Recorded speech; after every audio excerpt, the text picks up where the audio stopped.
Welcome to another installment of Chocolate Chat, brought to you by the Persistent Rumor. I am Chocolate Yoda, spelled Yoddah, because film studios are litigious. And with me is a spectacular international group of coaches today. We are all four coaches, and we are going to talk about some real coaching kind of stuff. Well, not really coaching kind of stuff. We're going to talk about life stuff. We're going to talk about men and women and relationships and figure it all out today, or something like that. All right, so quick 30-second introductions. Karen, why don't you start us off? Okay, succinctly, mother, grandmother, voluptuous vixen, previously in fitness, entertainment, and a colourful array of other industries. Years of studying personal development in one way or the other.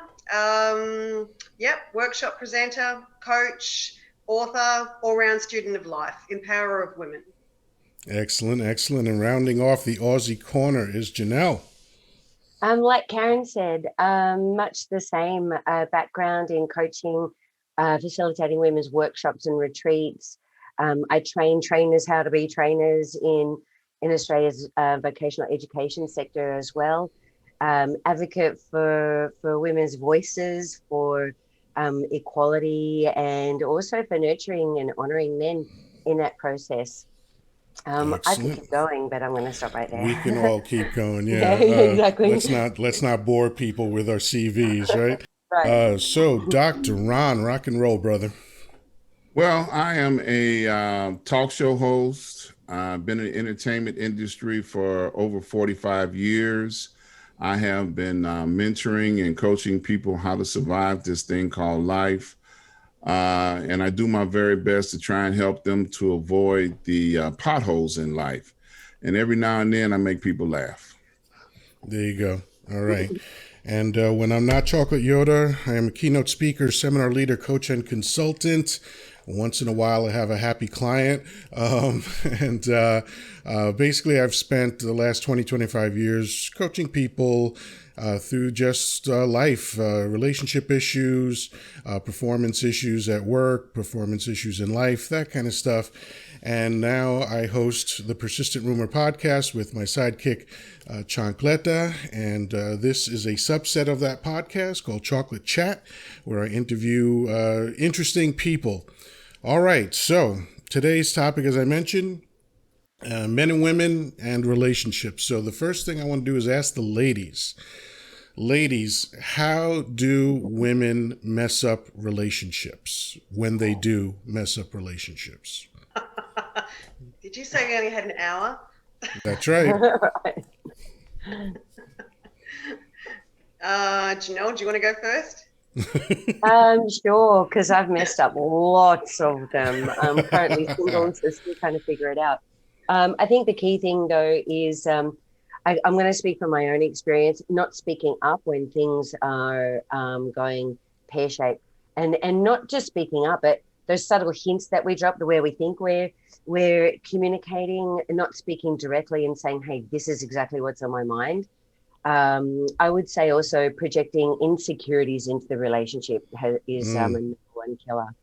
And I know probably my previous relationship, I've done that, and I see it happen now.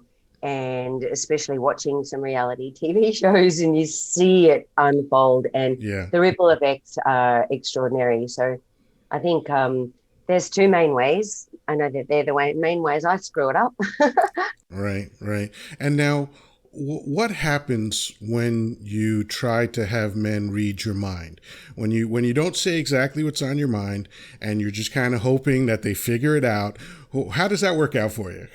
It doesn't work out. It doesn't work out. Apparently men can't read minds, so who knew? Look at that. I'm just saying. They don't. And what happens is I get frustrated because they're not picking up my signals. And what, in my previous experience, I've dropped hints for years and thought I was screaming out. And then the bombshell of my leaving is actually a bombshell because he was clueless, had no idea. So my subtle hints went unheard. And then the breakup becomes so much more dramatic because there was no cues along the way. And then it's a disaster instead of something that could have been potentially fixed. So did you ever wonder why you chose that method of communicating, like hinting instead of just Do you saying know, what you wanted to say? at the time, I don't think I knew any better. And my relationship when I was married, I was really young.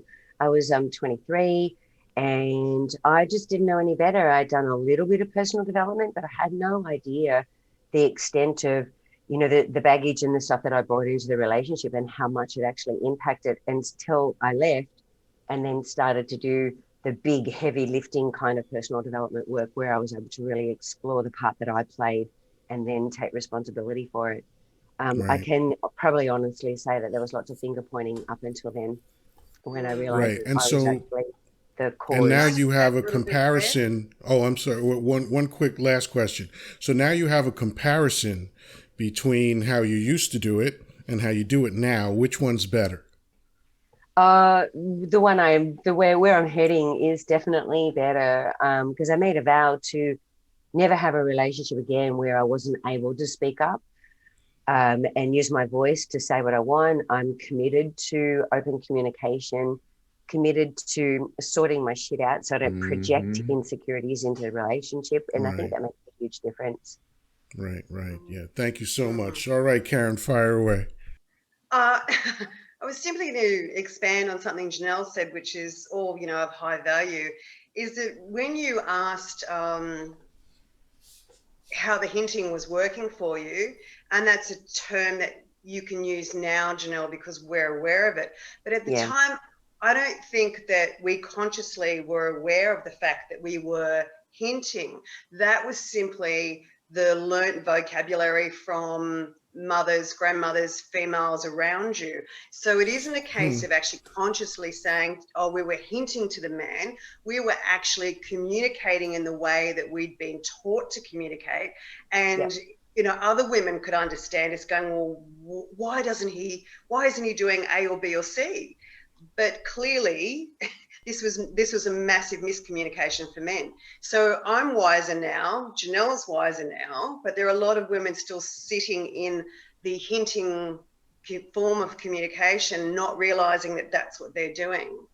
And in Right. fact, I've spoken to clients directly about this, female clients, and said, you need to be accountable for being more direct and communicating with a man the way a man can actually hear you. And their automated initial response is always, but I do. And he's Right. just not hearing me, but I do. Right. Right. Right. Now, very interesting in that answer. I mean, the answer was great, but it's what you didn't say in that answer when you talked about your influences in communication. You only mentioned one gender. You didn't talk about men. So the patriarchy didn't get to you and teach you how to communicate this way. It was just the women in your life, correct? Correct. And you would watch the way men responded to that. And there was an element, if I'm going to be honest, when I was a child, where I was thinking in childlike terms, this is clearly not successful. Like, it's like a hamster on a treadmill, everyone keeps repeating the same process, but it became almost the party zone. That's the pattern. Like, mum's going to do A, B, and C, dad's going to do A, B, and C, and here we go again. And maybe somewhere in that tapestry, in that dance, somebody's actually going to hear the other person Mm, and take some proactive action in a different direction. right. Yeah. It is amazing to me that my entire life, for as long as I can remember, I've heard that the key to a good relationship is communication, right? And, after a while, as I got older, I said, hey, can anybody tell me what the that is? like, what, like, okay, communication, but how do you communicate? What is good communication? Are there techniques or methods or strategies for communicating? Is there a way to listen effectively? Once I'm speaking correctly and listening correctly, when there's conflict, how do I handle that? None of these questions are answered. They just go ahead, go communicate. Go ahead and communicate. Good luck. Have a great relationship. Go communicate. All right. Well, my mother and stepfather talked to each other all the time. They were always having two different conversations. Mm, mm. you know, um, so that's my take on it. And The reason I asked you, I emphasize that part about the gender, because, there's this, aside from this, conspiracy about the patriarchy, when women give other women advice, it's like deer trying to tell deer how bears should hunt them, right? It doesn't make sense. It makes more sense. Like, since I'm the hunter, I'll tell you how I hunt you, because you can't tell me how to hunt you. If you're a deer and I'm a bear, bears don't go to deer. So, hey, let me tell what's the best way to catch you and eat you. We have to figure that out on our own. Right. And men talk to each other about that because we're the hunters and we give advice on how to hunt. But it's hilarious to me when women try to give men advice about how to hunt them, or worse, when women give other women advice about how they think men are going to hunt them. It's just kind of weird. So anyway, so Ron, what are your thoughts on that? And then we'll talk about how men mess up relationships. So what the lady said, what's your take on that? Well, I think I totally agree with what everyone has said, that language, especially the language of love, is spoken in different dialects. Like, men might be speaking in caveman and women might be speaking in something else, yet to be determined, because I am a man and I don't understand it either. And I think that when they get to a point of frustration, men turn off real easily. So all they hear is, and they don't understand the word they just said, because now they're trying to distance themselves from what they think is a conversation that they don't want to hear. So I totally agree that, the language, period, is a problem. And it begins to deteriorate relationships very quickly. Sometimes, people males especially, will spend their entire marriage at the local pub. I said pub because y'all in Australia. The local pub. You're so international. Googling. The local pub, their entire marriage, they don't know what's for dinner. They don't know how old their kids are, because they have distanced themselves from the entire, problem that they perceive as, I don't want to hear this. Right. Yeah. Have you noticed that at every train stop, there's a bar? Yeah. Oh, yeah. Because guys are like, I don't want to go home. I can't go home first. When I get off the train, I gotta have a few before I go home. But I want to summarize the dynamic that you just described, because I think you did it perfectly. You have people who are not communicating with each other effectively, and then are doing their best to avoid hearing what the other person is saying. Mm-hmm. Wow, what a mess that is. Right? And be married, okay. And be married, is a marriage dynamics, dynamics. And any significant other situation where whether you're living together or not living together, at a certain point, obviously communication is going to be paramount. Like that. To me, I did a breakdown one time in the 90s. I looked up some statistics because I was curious as to how much of your life you spend actually having sex. Since for men, it's such a driving force of every waking moment, I looked up how often do people have sex? What is the average length of time that people have sex? And when you do all the math and extrapolate it out over a lifetime, it's only about 1% of your time while you're alive that you are actively engaged in the act of sex. So then I took that and reached the conclusion that most of my relationship is going to be about doing other things. Obviously you take out time to sleep, you take out time to work, but when I'm with my significant other, since we're not spending all of our time having sex, we must be talking, right? So if you're not talking effectively and you're not listening effectively, then the only time you're enjoying yourself is during that brief period where you're having sex. And that seems like an unfortunate circumstance to live in. And for some people that might be enough, but I haven't met those people yet. Like I've heard lots of guys say, "Oh yeah, the sex is fantastic, but she drives me nuts otherwise." And that's another branch. There's another arm straight away. First of all, Ron just looked, like he was about to have a heart attack when you mentioned those statistics. Well, my comment to that is, I am an exception to the rule. Sure. You're talking about 1% of my life. 1%. I know, of course. Up to this point, I'm 60% in, bro. No, I get you. I got you. Like there's an old film where a woman turns to a man and says, "Yeah, you got to like King Kong and like a gorilla, of course." Way to go, Ron. Good for you. You're fucking more than the average person. All right. Anyway, man, I work hard at it. Trust me. You know how many marriages I had off of one night stands. That's a concept that I fully appreciate. I had a 2-week relationship once that lasted 4.5 years. So okay. I get it. There you go. So, hey, man, I work hard in my statistics, okay? I don't want to disappoint my public, Yeah.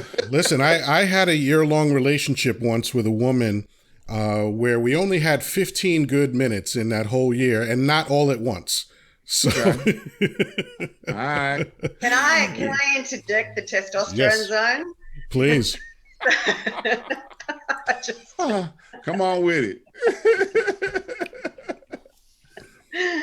So when you were talking before, FJ, about the communication, sex, etc., of course, I'm generalizing, a lot of women, that cycle also feeds them not wanting to have sex. If the communication, if they don't feel like they're being heard, if they're not being heard, they may be being heard, but if they don't feel like they're being heard and they don't feel like they're being supported and they don't feel like they're being appreciated, and in turn he's not feeling like he's being appreciated or heard, then the sex cycle starts to diminish rapidly, generally speaking.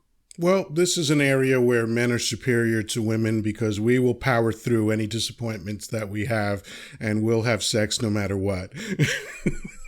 And there's always the side chick, okay? That. We've got to do the general thing, because I actually know a couple of guys that are so not like that. So of course, and I'm one of them. I'm one of those men whose sex drive is affected by the emotional content of my relationship, So I get it, because it turns out that it's not just women that want and need to be heard. Men do too. And we know this. Here's one simple example that will help illustrate this. There are men that pay prostitutes just to talk to them. Yes. Yeah. So that's deep. Connection. Yeah. Yep. That's true. So Ron, yes. How do men mess up relationships? The biggest thing that men do to mess up relationships is take women for granted. That will screw up a whole scenario quick, fast, and in a hurry. When you do not, evaluate who you have as your female or partner or whatever you may call her, and you just totally take her for granted. As an example, I heard a story just this morning. A young lady was at her second job, going on probably about 12 hours plus, left home at about, 8 o'clock in the morning. She's still working at 10 o'clock at night.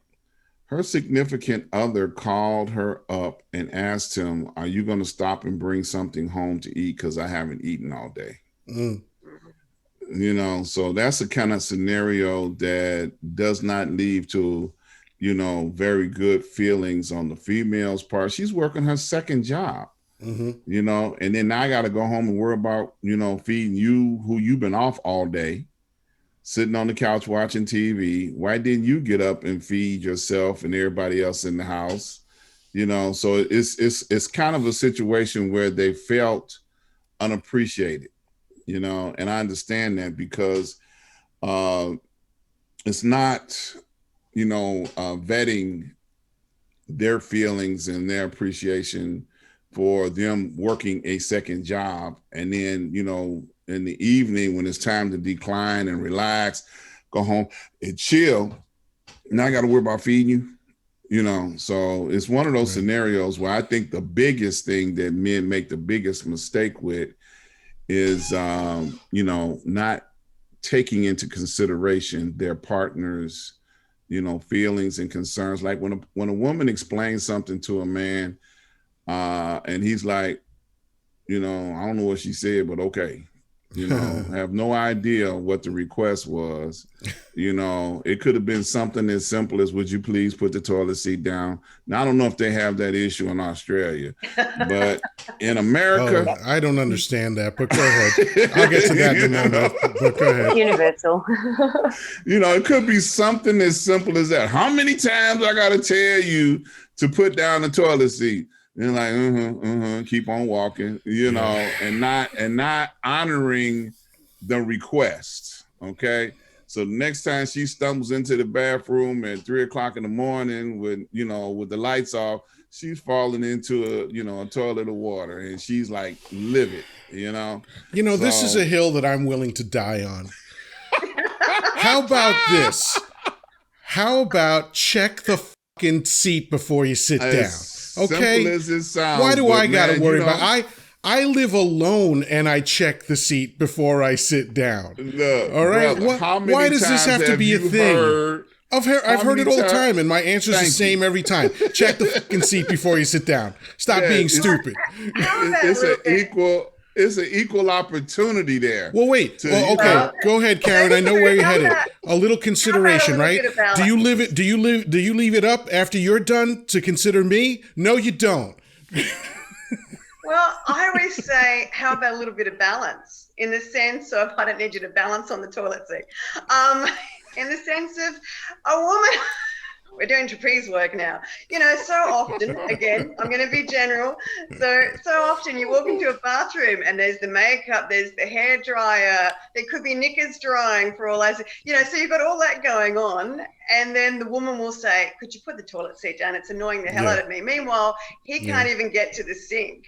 So, it's about balance and growth. So I'm hearing you, but I'd like to believe that people are slowly but surely becoming more evolved and realizing that don't sweat the small stuff.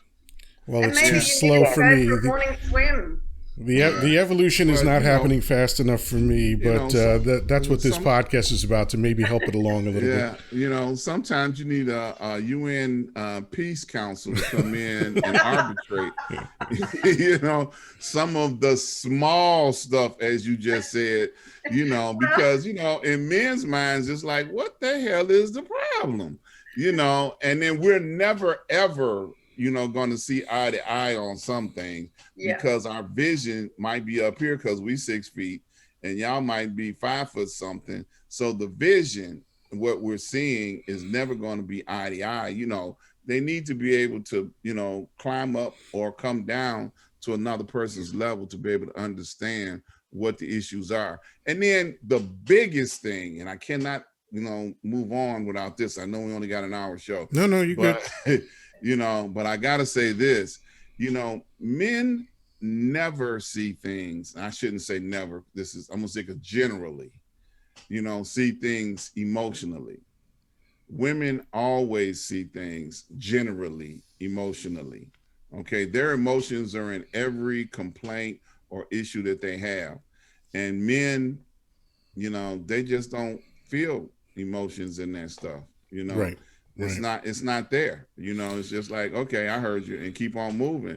And then they're like, well, why didn't, and then the next thing, the biggest word that comes out of a woman's mouth, why? Women love that word. Why? And you'd be like, I don't know. I'm trying to invent some kind of humane shock collar. So every time a woman asks me why, I just press a button and zap her a little bit, break her of that habit. I'm not sure that will go over, but I think there's a market for it. No. No. Dr. Ron, I think you touched on something though with appreciation and showing that kind of appreciation, but I also think it goes both ways. It Thank has to you. go both ways. There's got to, I think one of the biggest killers of relationships is complacency, just getting Absolutely. complacent. You find your love, you start wearing tracky pants and, start losing, you know, stop doing all the things that attracted you to them in the first place because you Mhm. found the match. I don't have to keep this alive anymore. And I think that Right. is the number one killer. Every day requires effort in not getting to the place of complacency. So that means Yes. showing appreciation both Yes. ways, Yes. taking that extra mile, doing the extra thing, 100%. speaking up Yeah. when it feels uncomfortable. There's a whole movement toward brutal honesty. And then I read something Mm. recently about radical honesty. And I'm like, why does it have to be brutal or radical? Yeah. Can't it just be honest? Can't it Yeah. just be that I'm speaking my truth? Does it have to be radical because I'm being honest? Yeah, deceit And is I think brutal. Lying is it brutal. can be brutal. Honesty is, especially if your honesty comes from a place of compassion.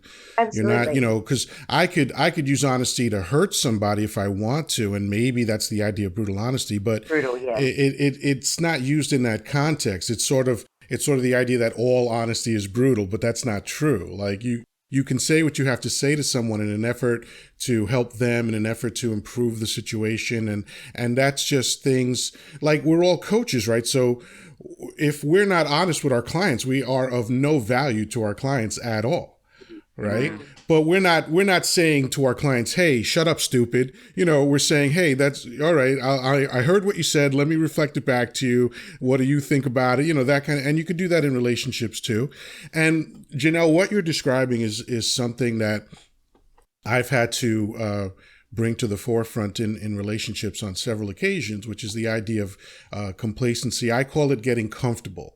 When a woman gets too comfortable, because I've had to say these words to a couple of different women that kind of just thought that they had me. They just thought, yeah, okay, he's mine, and it's all good. And I had to look at them and say, honestly, do you think you're the only woman that's attracted to me? I mean, come on, folks, look at me. I You're don't see it, adorable. brother. I don't see it, bro. I'm sorry. I don't see it. You know, I know that you have to tell yourself that lie, Ron, Oh, to that's be brutal. comfortable in your manhood, but you know what's going on here. Hey, And, you But and know, whatever.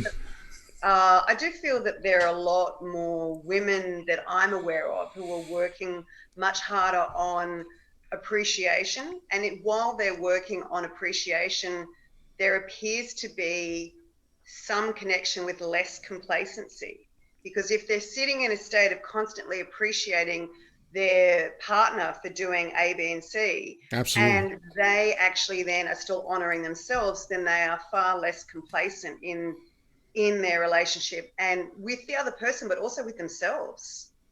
Yes, absolutely. And I mean, Absolutely. I think about things that previous partners of mine did that at the time, absolutely guilty. I mean, we can laugh about the toilet seat, but I was guilty of that one. And my last partner was actually amazing. And I'm not going to go into the private details of everything, but he was amazing about that. But I didn't appreciate it at the time, completely guilty. It was almost an expectation. Well, thank goodness he's done that. Right. And I look at that now and go, oh, Yeah. so lesson learned, Yeah. Yeah. consciously be appreciative of so many small and large things about the person and the dynamic of the relationship. Yeah. All right. Okay, So, let me throw this in right quick. Oftentimes, some of the things that we see that are issues in relationships, if it's a long-term relationship, maturity kicks in and they don't become the issue or the deal breaker because you're now mature. You don't let those things bother you. But when you are young, everything bothers you, especially when you're trying to have a relationship, because you've got a list, and you got the pros and the cons on there. And that list when you're young is altogether different than when you're, mature. So, like you as a male, as you get older, having the experience of being with women, hopefully, that that's a pet peeve of women, and as a courtesy, you try and give them that, especially if you haven't been with them for a long period of time, because you want them to see how courteous you are. And then, after you reel them in, like, to hell with it, because now you feel like you've gotten to a place where you can let the stripe that runs down your back show, and but see, I have a different strategy when it comes to that. I show up as myself from day one. Mm-hmm. There are no surprises later on about me. What you see is what you get. When you meet me for the first time, you are meeting me. And honestly, you're not going to know me better 10 years from now than you do now. The only thing you're going to know about me is the details of my life. The who, the what, the where, all that stuff, my childhood stories, all that other shit that we tell each other. But I show up as me. There is no the version that's dating and then the version that's gotcha. I don't have that going on. So I want to round out the answer about where men go wrong in a relationship, because I have a slightly different take on this.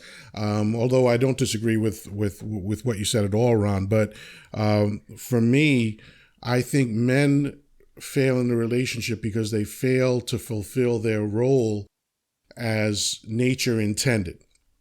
And, when I talk about relationships, when I talk about the dynamic between men and women, I always talk about what we are as opposed to who we are. Who we are is the personality, the outward expression, the habits, the idiosyncrasies, the likes, dislikes, all that stuff. What we are is the mammal that engages in a mating dance like any other mammal, the mammal that is driven by the smallest part of their brain like every other mammal. And it makes my life easier to do that because it helps me to understand women because I know what women are, and it helps me to understand what my role is as a man because I know what men are. And, I famously use the example of Lyons in the desert and on the plains of the Serengeti, doing what they do. And I put a lot of faith in that the idea that evolution has created these two entities, these two genders. And by the way, there's no controversy about that. The science is in, the jury's in. There are two genders, okay? You can identify yourself any way you want, but biologically there are two genders. And evolution took a long time designing those two genders in a very, very specific way. And when I see men having trouble in relationship, most of the time that's where I'm going to start is, are you doing what you need to do to make that woman feel the way she needs to feel so that she can be with you, right? Like, I like to reference the song by Aretha Franklin, "You Make Me Feel Like a Natural Woman." In that song, she doesn't say, "I feel like a natural woman." She doesn't say, "I am a natural woman." She says, "You make me feel like a natural woman." And the "you" is obviously the man that she's with, right? Mm-hmm. So it's his job. That's part of our job as men, and we mess that up a lot. We don't understand how to comport ourselves in a relationship so that, if put it to you this way, if you want a woman to be at her best, which is what do women want to feel, ladies? You want to feel security, right? You want to feel protection. You want to feel like you're beautiful. You want to feel like you're wanted, right? Supported, right? It's so right. And so that means, in a large part, the man in the relationship is the foundation of the relationship. And there's nothing wrong with that. People want to vilify that. People want to start screaming hierarchy and misogyny. No, it's what we are. Every mammal in the animal kingdom, aside from, I believe, 7 species, there's over I think there's over 6,500 mammal species. Only like 7 of them are matriarchies. The rest are patriarchies. There's nothing wrong with that. We're not saying oppress women. We're not saying control women. We're saying be what you're supposed to fucking be, so that the woman can be at her best and supporting you in what you want to be, you know, and that way you both have this harmony in your relationship, because you're not going, well, what does this book say about, you know, when I should fuck the dude? And what is, you know, how much do I pretend that I don't like sex? You know, a lot of the stress that women feel, I've talked to a lot of women about this, is the fact that they really love sex, but they're ashamed to expose that about themselves. You know, I mean, I dated a chick that I met online. The opening sentence to her biography, her online profile, was, "I am a woman of God." And I read that inside, and I said, I'm going to bang this chick within 2 weeks. It's good to see you set yourself challenges. Here's why. Yeah. Here's why I said that. It's not because I don't have respect for her beliefs. I do. You can, whatever gets you through the night is all right with me, right? It's because I knew that she was protecting herself. She was using God as a shield for the fact that she really loves sex. And boy, was I 100% right about that. Okay? And all I had to do was let her know that I was not going to judge her for how much she loves sex. And her clothes flew off. It was beautiful. Amen, brother. Amen. But ladies, what do you think about what Ron and I said? Well, I feel that with everything you've touched on, it boils back to, I see it as balance. And I see that's where what you're saying and looking at modern society and some of the relationship, I'll call them hiccups, unbalances, are because women are endeavoring to be stepping into the male roles and men are feeling emasculated.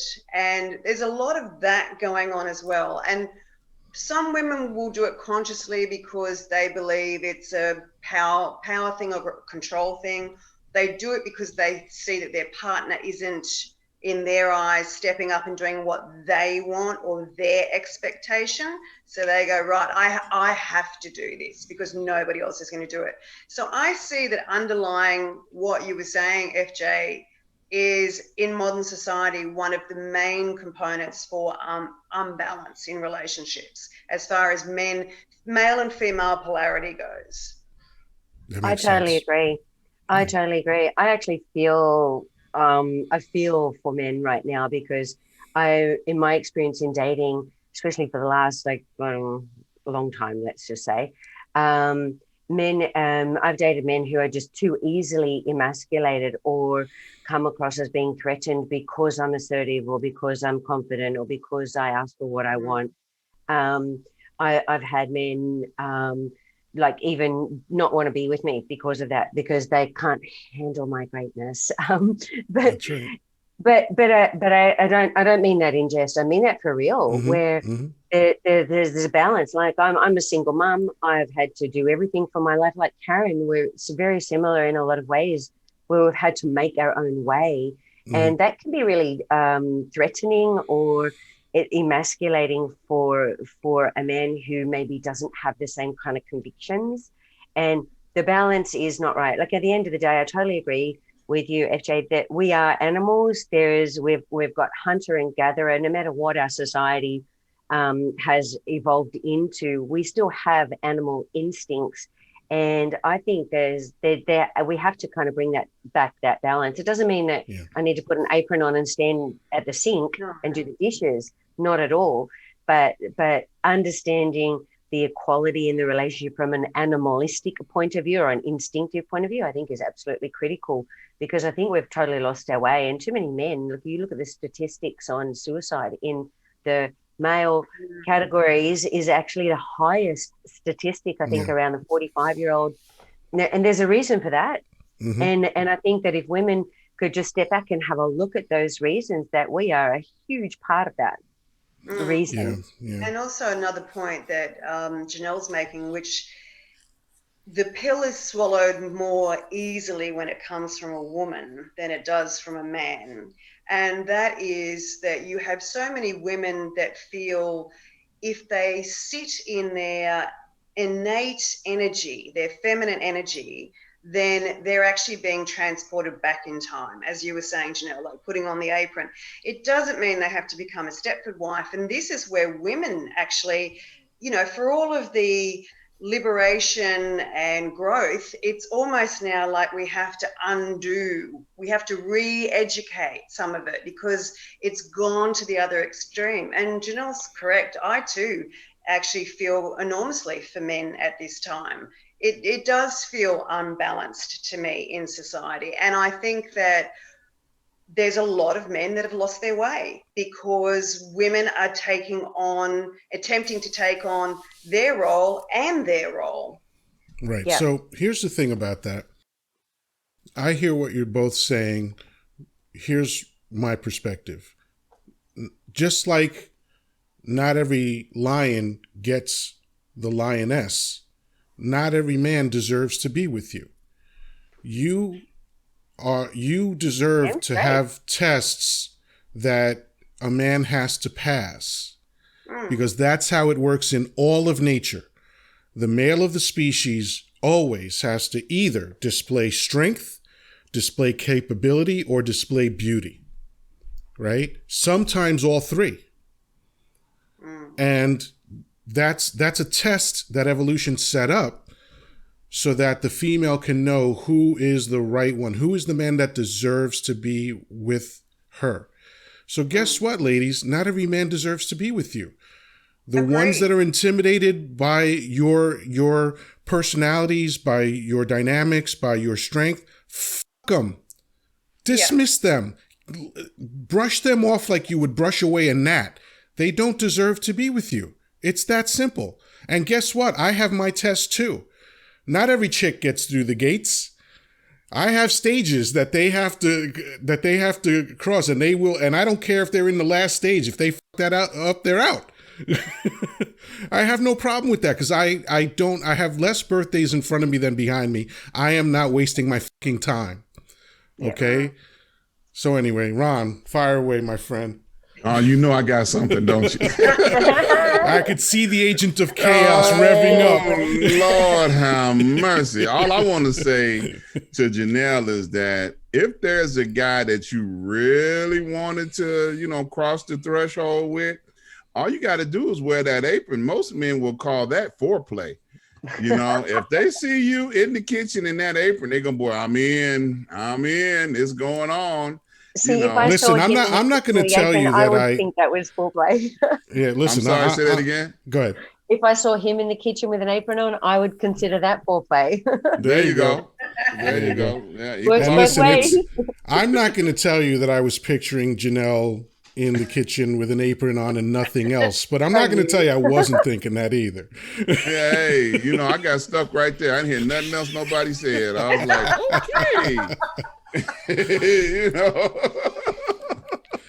No, go ahead. But I was just going to say that women have tools in their arsenals that can lure anyone to them that they want.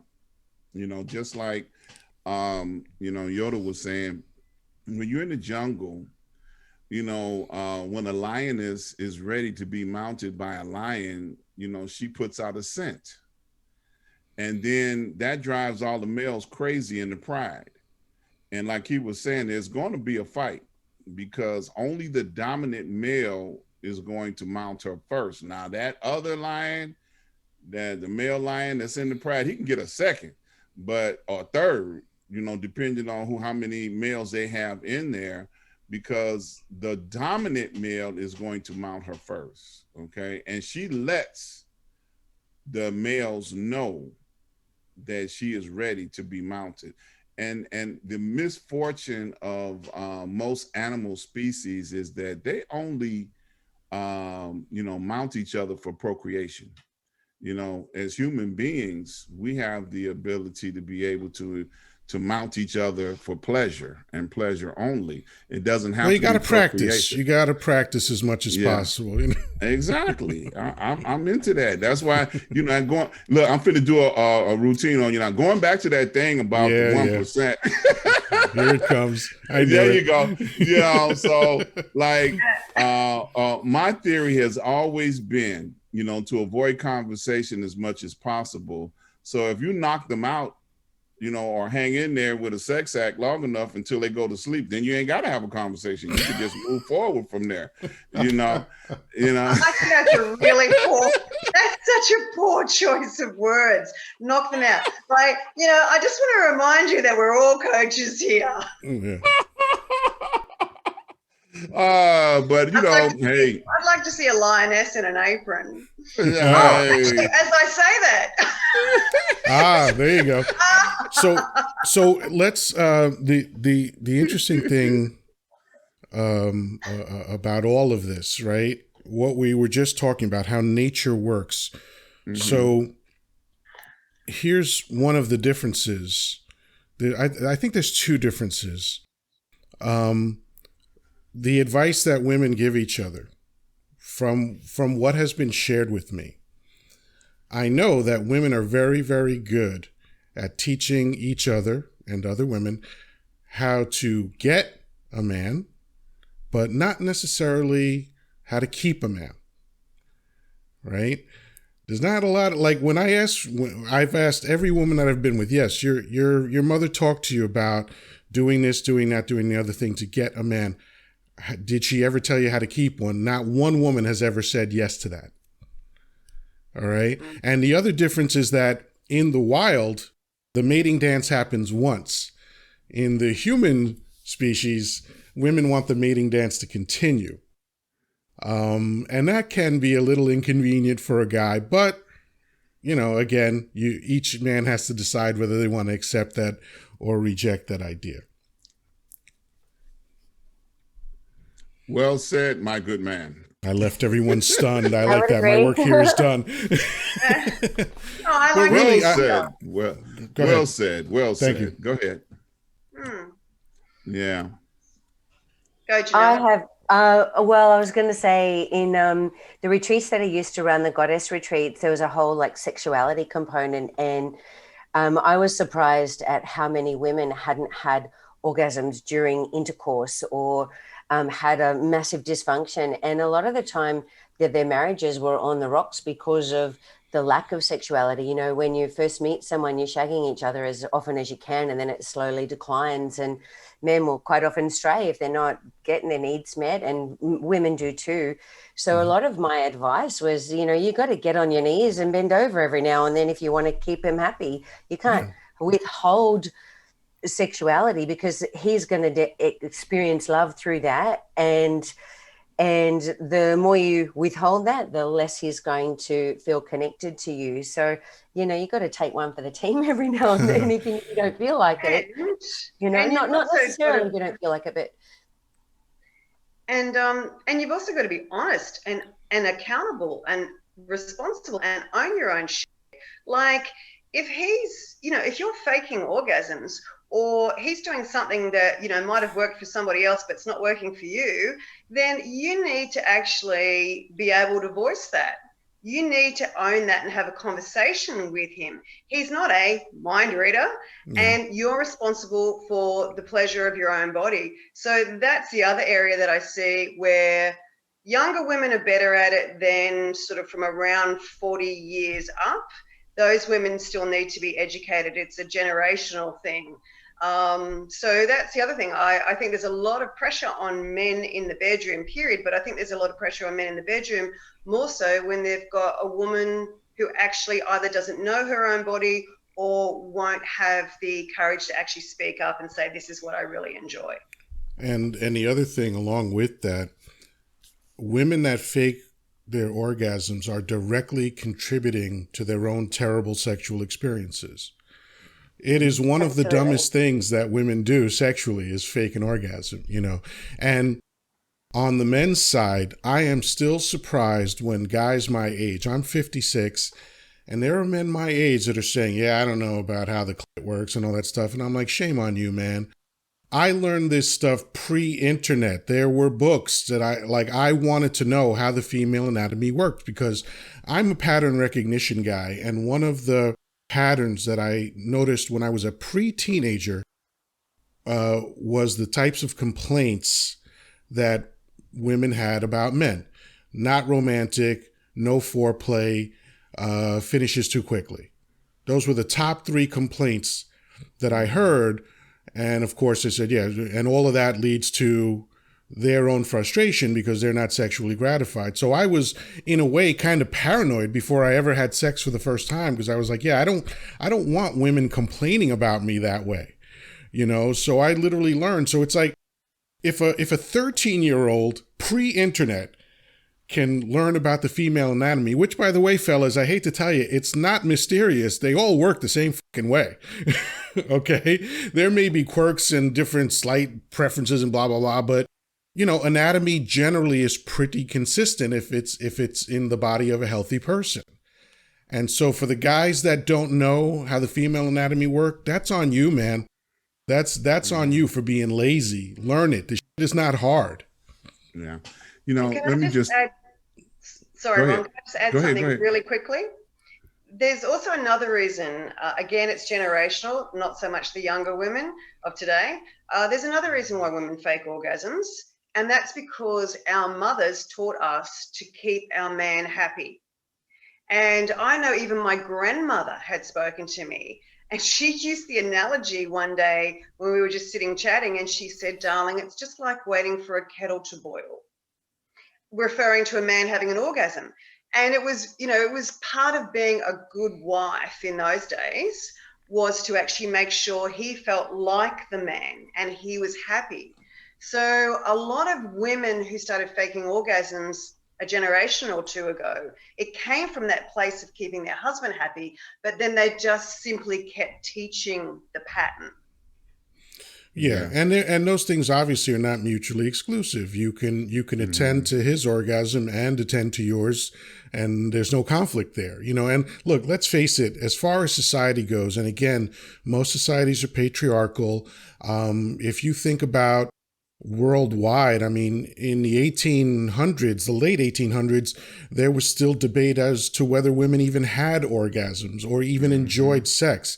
So again, that's kind of pathetic. So when we talk about humans evolving, you know, that, like, honestly, I had a sex for the first time when I was 18, and it became very, very clearly, dramatically obvious to me that women enjoyed sex too.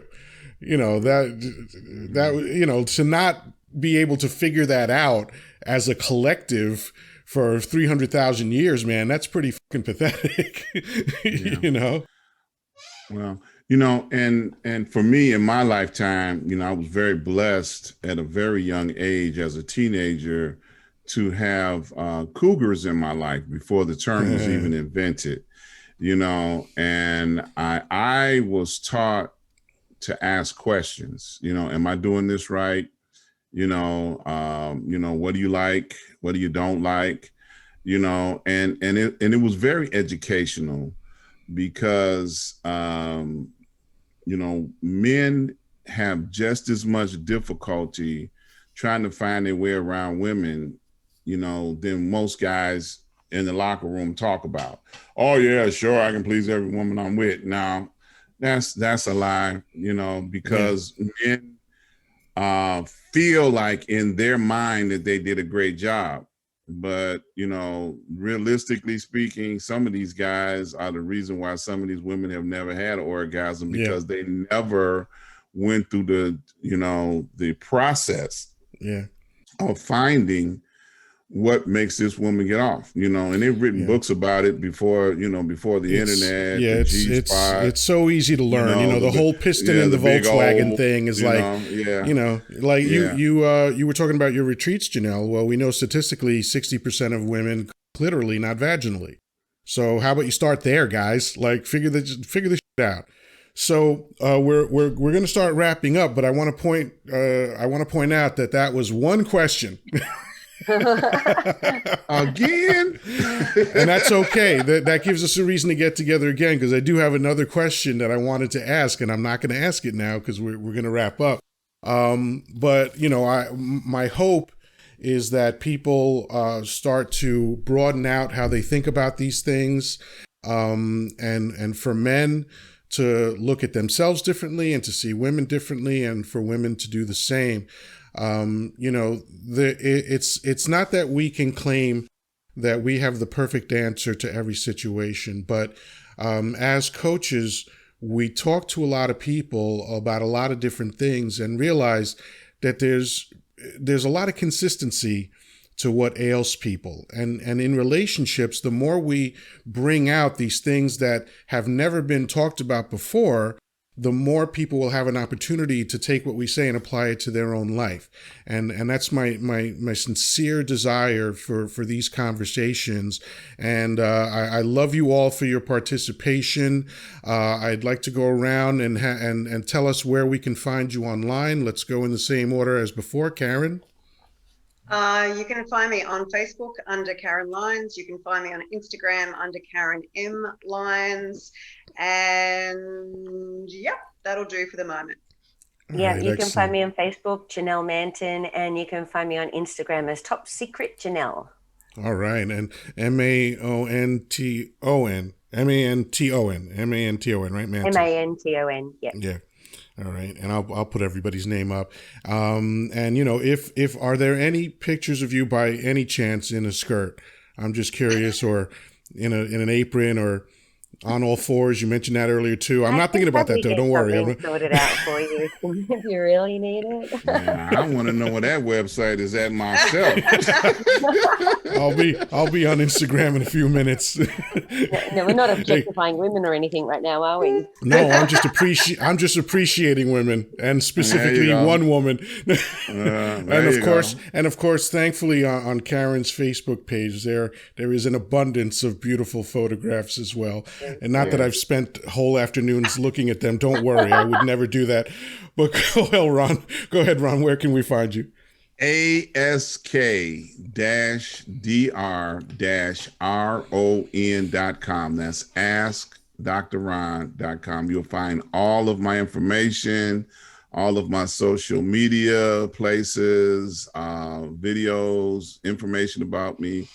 To reach out to me, it's all there. Once again, ask-dr-ron.com. And I have two main places where people can find me. If you go to youtube.com/thepersistentrumor. If you want uncensored content and extra bonus episodes, you can go to patreon.com/thepersistentrumor. This was 1 hour exactly. You all rock. Love you. Thank you so much, and see you soon.